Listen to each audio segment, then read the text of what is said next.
بداية هذه الكلمة أود أن أرحب بكم وبالجمعية المغربية لرؤساء مجالس العمالات.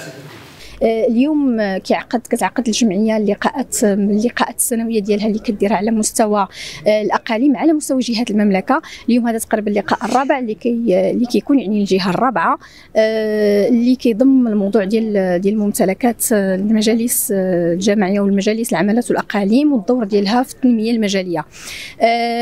هذا هو يعني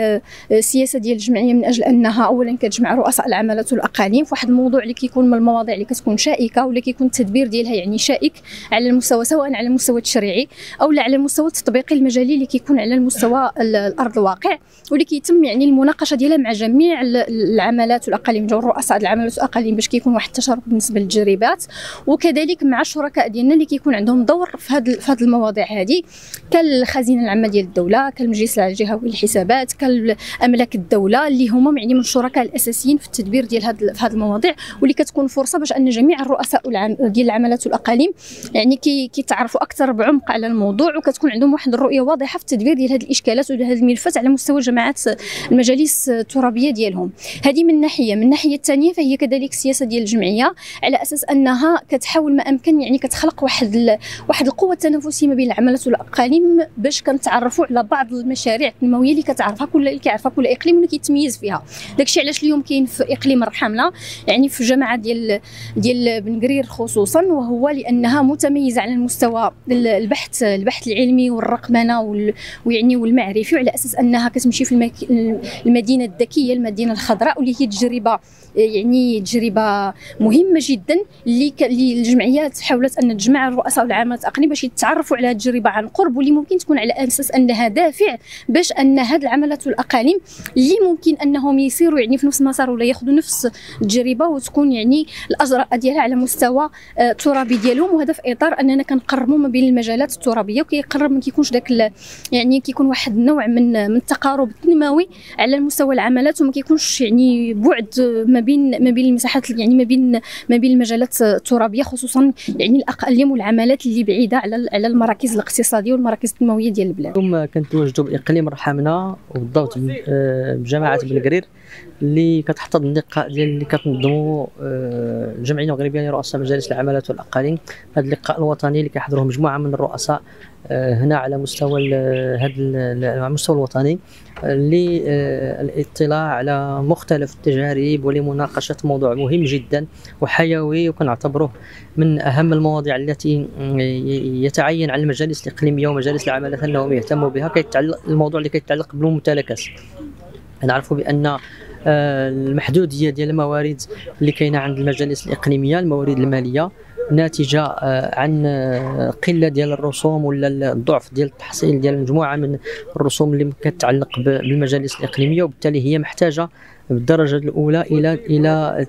يعني تجويد هذه الممتلكات اللي عندها، والى البحث عن ممتلكات جديده، والى البحث عن موارد اخرى جديده. وهذا واحد من العناصر المهمه اللي ممكن انها تساهم في الرفع من يعني المداخيل ديال المؤسسات ولا ديال المجالس العمالات والاقاليم. طبعا هذا الموضوع كاين فيه كذلك قانون جديد نحن مطالبون بتنزيله وتفعيله، وكاين وضعيه ديال الممتلكات مختلفه ما بين كل اقليم. كاين الاقليم اللي عنده ممتلكات ضعيفه جدا، كاين اللي اقليم اللي عنده ممتلكات ولكنها موزعه ما بين مختلف المؤسسات، والوضعيه ديالها تحتاج الى عمل والى تنسيق والى التقائيه ما بين القطاعات، وتحتاج الى نحن محتاجين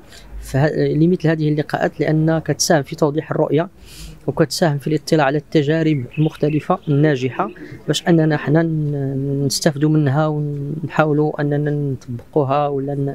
نشتغلوا بها على المستوى الاقاليم ديالنا. محتاجين لمثل هذه اللقاءات في هذا السياق هذا، ونتمنوا ان شاء الله ان التوصيات والمخرجات ديال هذا اللقاء الدراسي انها تكون في المستوى ديال التطلعات، وانها تساهم في ابراز يعني الاهميه ديال الممتلكات في هذه المنظومه التنمويه. وإلا شفتوا العنوان المخصص لهذا اللقاء الدراسي يعني اداه هذه الممتلكات اداه لتحقيق التنميه الاجتماعيه، وهي صلب التنميه الاجتماعيه، هي صلب العمل ولا الاختصاص ديال المجالس الاقليميه. بدون موارد وبدون ممتلكات راه غادي يكون هناك ضعف على مستوى التفعيل ديال او التحسين وتجويد المنظومه الاجتماعيه على مستوى الاقاليم. مشاركتنا في هذا اللقاء الذي تنظمه الجمعيه الوطنيه لرؤساء مجالس والعمالات والاقاليم وكتظاهره وطنيه تعرف حضور جميع رؤساء مجالس العمالات والاقاليم على مستوى الجهات ال12 ديال المملكه. وهذا اللقاء ياتي في اطار تقويه القدرات التدبيريه للساده رؤساء مجالس العمالات والاقاليم، وخصوصا في المجال ديال الممتلكات. هذا المجال هذا من اجل تسليط الضوء على هذا المجال المهم جدا، والدور ديال الممتلكات في تحقيق التنميه. الممتلكات اللي يمكن تكون ممتلكات عامه او لا ممتلكات خاصه، ويمكن باقي القطاعات الحكوميه اللي كتشارك معنا اليوم في هذه التظاهره واللي معنيه بمواكبه الساده الرؤساء في العمليه التدبيريه ديالهم، هي مناسبه للوقوف على يعني جميع الاكراهات والصعوبات التي تواجه الساده الرؤساء والسيدات الرئيسات في تنزيل مقتضيات القوانين التنظيميه، وخصوصا القوانين اللي كتتعلق بالممتلكات ديال العمالات والاقاليم، وايضا اقتراح حلول لتجاوز هذه الإكراهات. في إطار اليوم الدراسي الذي تنظمه جمعية رؤساء المجالس العمالات والأقاليم بالمغرب، واللي هو موضوع جد مهم كيتعلق بالممتلكات ديال المجالس، الممتلكات العامة والخاصة، وهذا موضوع جد مهم بالنسبة لنا كرؤساء المجالس اللي خصنا نطلعوا عليه ونعرفوا القوانين المنظمة له والكيفية ديال تدبيرها وتسييرها والإشراف عليها، وخاصة في الحفاظ عليها. بالنسبة للعمالات والأقاليم طبعا هما ما عندهمش شي ممتلكات كبيرة بحال الجماعات الترابية، لأنه